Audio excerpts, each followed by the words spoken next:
I am the ruler of death.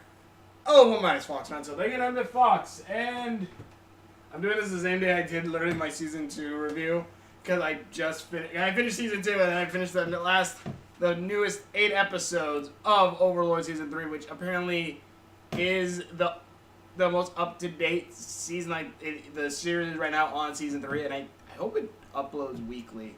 Kind of hoping, but basically this is episodes 1 through 8 so far of season 3 that I'm just reviewing right now, and by God, I love this series. Because again, I love this series so goddamn much. One, because you kind of see, like, unlike, let's say, because again, we are, in a sense, still following the bad guy of the story, because he would be the bad guy in, like, any other story if we're following the Knights or one of the other kingdoms or something. Ains Algone would be the bad guy of that scenario. But really, the whole concept of good guys and bad guys really is just based down on 2 perspectives. To the point where if someone watches Death Note, they'll think Light is the hero, and really, he's not.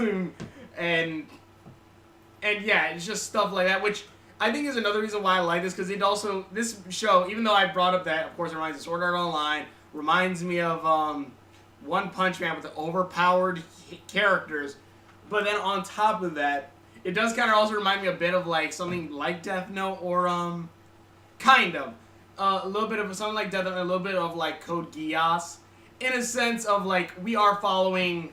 Well, even then, Code Geass is more like a hero. Lelouch is set more as a hero, even though towards the end he plays up being a villain. But it's kind of something like that. Or again, this reminds me a lot of Disgaea.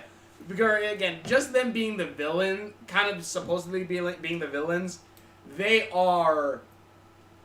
It is extremely awesome because one, like the newest episode, you have a group of like not adventurers. They're basically, I think they just call them workers, where they're basically mercenaries sent to who are able to work outside the law of heroes and do their own thing. And of course they just so happen to track down, or they were hired to then go into the ruin. Actually, I should first talk about who they were hired by. They were hired by Gilgamesh from the Fate series. That is straight Gilgamesh.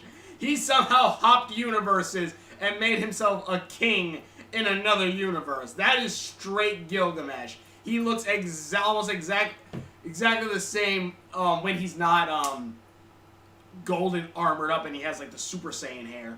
Well, even that Super Saiyan hair is way longer, but still, he looks almost exactly like Gilgamesh. He even has kind of the whole like lean side and look like an a-hole while leaning sideways kind of thing going for him.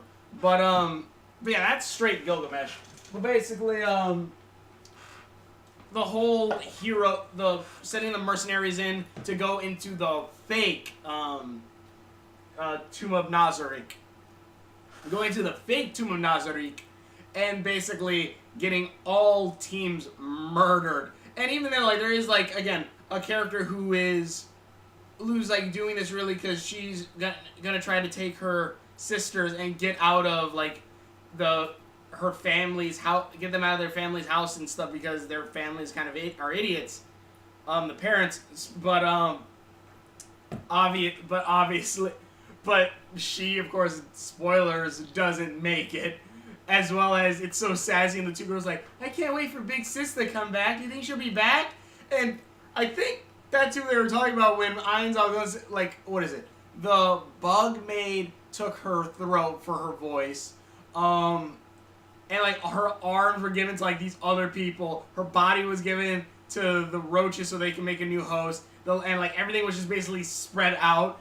And Ains basically said, we respect the dead by using up the hunters respect the hunted by using up all of the hunted stuff, which, one, yeah, and like, I'm like, you know what, yeah, and like, Ains is really, because again, like, that's straight dark, that's some dark stuff going on, but again, like, you do still understand, you understand a lot of things, like, why Ains is kind of doing this. He's, one, building up his power, as well as, basically trying to start his own country now at this point, and also keeping his new family, keeping them safe, as well as building up building up this just kingdom, and now basically starting for world domination. What else was there? I like the beginning part too, where like they talked. They had a little bit in the village of Carne, which means meat in Spanish. Carne. How the girl that Ains saved in like the first episode or so, that she not only used the goblin horn to summon the goblins, that she treats them kindly, and also that these goblins are now basically citizens in this village and are helping fight. And I'm like, that's really cool.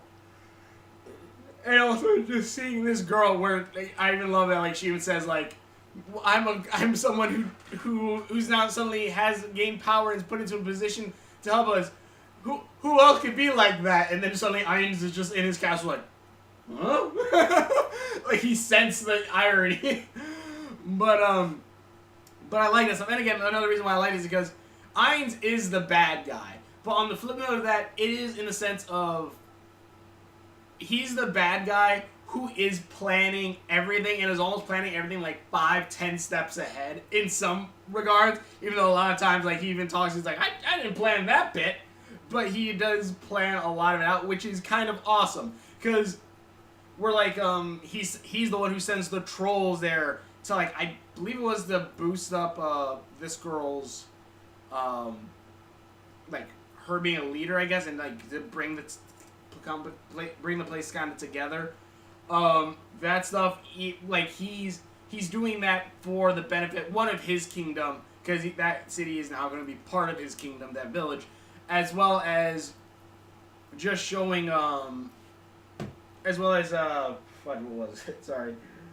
And just kind of building all that up. And, like, even having the goblins and everything fighting together, basically giving that one sword to one of the main goblins, but the goblin really kills the undead troll. It was a troll. He killed the undead troll that Ains sent, and basically, now the goblin has a magic weapon, which is awesome. Magic weapons are cool, but I like that. I like seeing this girl slowly become like the village leader, basically, because everyone trusts her, and because she's the one who brought the goblins and all this stuff. Even though I will say, like, that time she gets taken to the village, and like she basically gets interrogated because they're like, why do you have this magical horn that's apparently like god tier magic? And they're like, just Ains gave this to me. Mr. Ains gave this to me. Liar! Who would give you such an expensive thing for free? And stuff like that. It's just kind of amazing.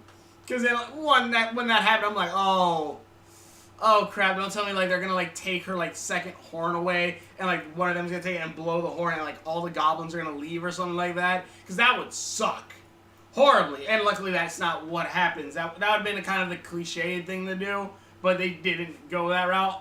Even though Ains just so happened to accidentally walk in and Momon, and he's like, oh yeah, wait, aren't you that girl? And she's like, how do you know me? And Ains like,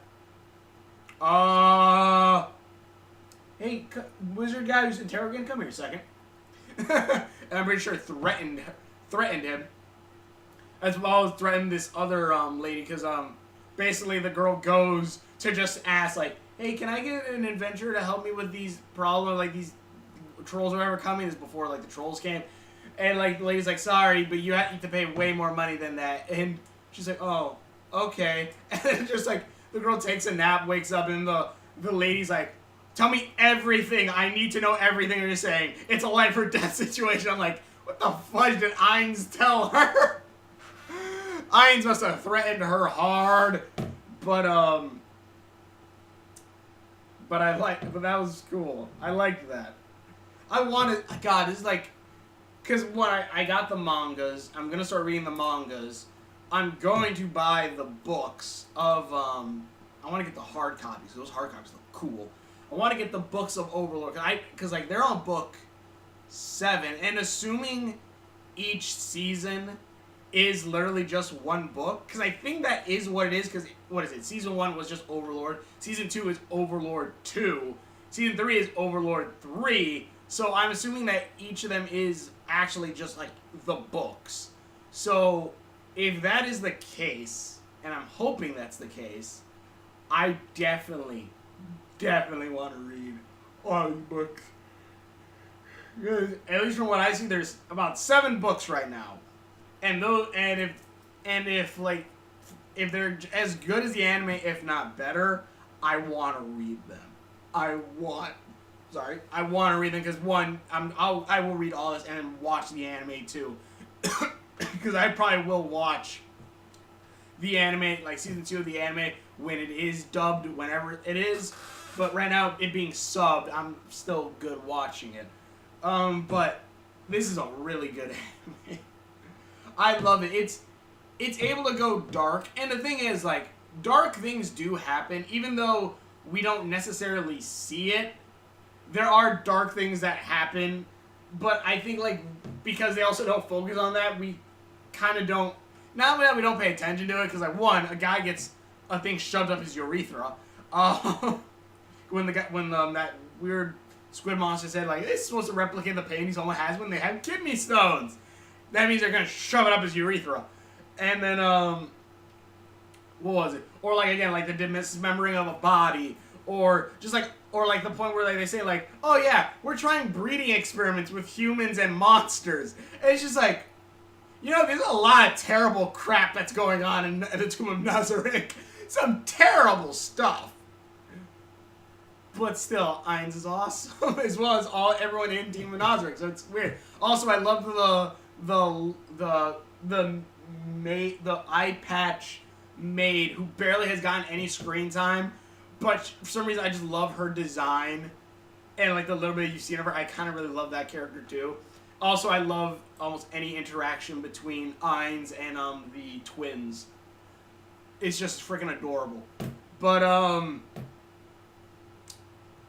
yeah, I love this show. And now just straight up the ending of episode 8 after the credits, where I didn't know there were after credit scenes, which I kind of sucked. But the after credit scene I freaking love. It's just like a dragon lands in there. It's the twins, and like Gilgamesh is like, "What the fudge? Why is there a dragon here? What's going on?"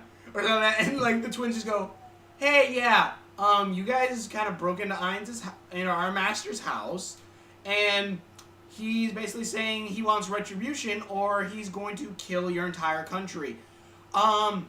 And just so you know we're serious, we're gonna kill everyone in the courtyard now." The ground opens up, kills everyone. Which one? That alone just shows that these 2 cute kids are massively destructive. And also, probably one of my favorite scenes is in the Coliseum after Ains basically just fights all of the magic. He fights like the 5 workers or whatever they call, and the one girl who can see magic just like, he's like, Ains like, all right, time to get serious. And he puts the weapons away. He's like, is he a magic user? And the girl's like, no, I can't see any magic on him. He's like, oh wait, hold on. Whoop. Takes the ring off. She just goes, just straight vomits. And you just see, like, if Ains is Super Saiyan, just energy spewing off, just magical energy spewing off of him. And it's amazing.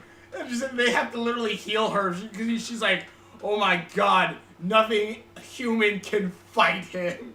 Nothing can kill him. And again, I like that a lot more than in One Punch Man's case in a lot of it. Fudge me. But yeah, this is good. I'll probably start doing a weekly review of the Overlord episodes as they come out. But by God, I love this show. And then Ains like basically paralyzes 3 of them, I think. I don't think he even kills them. Kills every other one. And Albedo kills the other ones with traps and everything. And other ones. And that one girl, when she flew out of the Coliseum, I'm like, aren't they like underground? Well, it's the main Tomb of Nazarick, and yeah, they actually are underground. And she, of course, hits a wall, and Charlotte's just like, oh yeah, you're underground. Did you really think you're gonna escape? Just killed her. And yeah, and then Bug Girl takes her voice. But yeah, this show is awesome. This show is awesome. I love this season. I want to see what's gonna happen next. It's so good. I love it so goddamn much. I want to play more. I'm probably gonna stream Disgaea again. By this point, I'm pretty sure Disgaea 3 will my Disgaea playthrough will still be going on right now, like the third or the second stream of it. But yeah, this is awesome. I love it. Tell me what you think below. Thanks for watching the videos that I've done. Links are on my face. Links are on there somewhere. And we will.